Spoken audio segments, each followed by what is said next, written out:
সোনাম ওয়াংচুকের পাশে কংগ্রেস ৪২ বছর আগে প্রধানমন্ত্রী ইন্দিরা কেন লেহতে গিয়েছিলেন সে কথা দলকে মনে করালেন সোনিয়া গান্ধী। নিট সহ একাধিক জাতীয় স্তরের প্রবেশিকা পরীক্ষার প্রশ্নফাঁস ও দুর্নীতির অভিযোগে উত্তাল গোটা দেশ।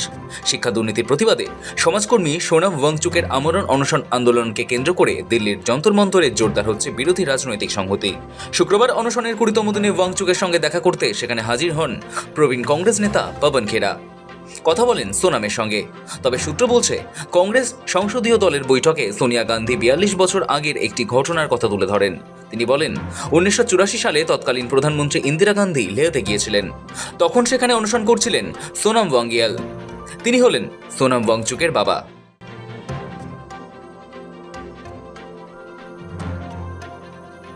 শুক্রবার কংগ্রেস নেতা পবন খেরা সোনাম ওয়াংচুকের সঙ্গে দেখা করে তাকে দ্রুত অনশন ভঙ্গের অনুরোধ জানান। सोनम वांगचुक जी के स्वास्थ्य को लेकर हम सबको चिंता है और एक बहुत संवेदनहीन सरकार ऊपर बैठी है जो लोकतांत्रिक विरोध की भाषा को नहीं समझ। তার কিছু সময় আগেই কংগ্রেসের সর্বভারতীয় সাধারণ সম্পাদক কেসি ভেনুগোপাল সমাজ মাধ্যমে সোনাম ওয়াংচুক এবং যুব সমাজকে সমর্থন জানিয়ে একটি বার্তা পোস্ট করেন। কংগ্রেসের পক্ষ থেকে অভিযোগ তোলা হয়েছে যে প্রধানমন্ত্রী নরেন্দ্র মোদী নেতৃত্বাধীন সরকারের চূড়ান্ত ব্যর্থতার অভাবেই দেশের সমগ্র পরীক্ষা ব্যবস্থা ভেঙে পড়েছে। কংগ্রেস ও আন্দোলনকারীদের সুরে সুর মিলিয়ে কেন্দ্রীয় শিক্ষামন্ত্রী ধর্মেন্দ্র প্রধানের অবিলম্বে পদত্যাগের দাবি করেছে। এসবের আগেই দলকে সোনাম ওয়াংচুকের পাশে থাকার নির্দেশ দিয়েছেন সোনিয়া গান্ধী। কংগ্রেস সংসদীয় দলের বৈঠকে সোনিয়া গান্ধী বলেন, দল যেন সোনাম ওয়াংচুকের আন্দোলনের পাশে থাকে। দলীয় সূত্রে খবর, কংগ্রেস সংসদীয় দলের বৈঠকে সোনিয়া গান্ধী ৪২ বছর আগের একটি ঘটনার কথা তুলে ধরেন। তিনি বলেন, ১৯৮৪ সালে তৎকালীন প্রধানমন্ত্রী ইন্দিরা গান্ধী লেহতে গিয়েছিলেন। তখন সেখানে অনশন করছিলেন সোনাম ওয়াংগিয়াল।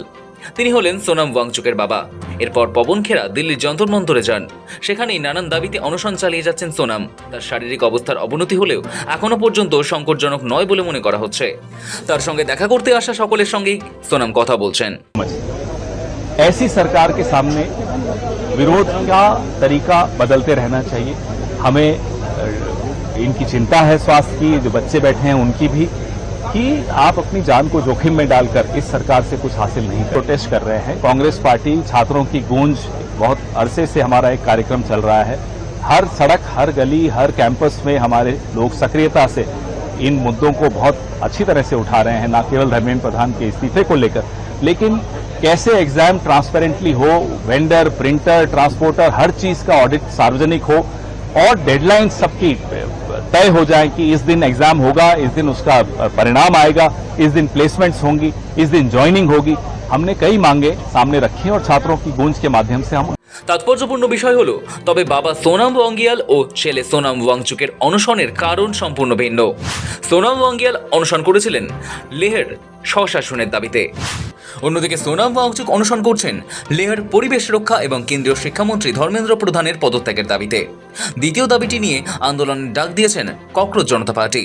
বাবা ও ছেলের মধ্যে আরও একটি গুরুত্বপূর্ণ ফারাক রয়েছে।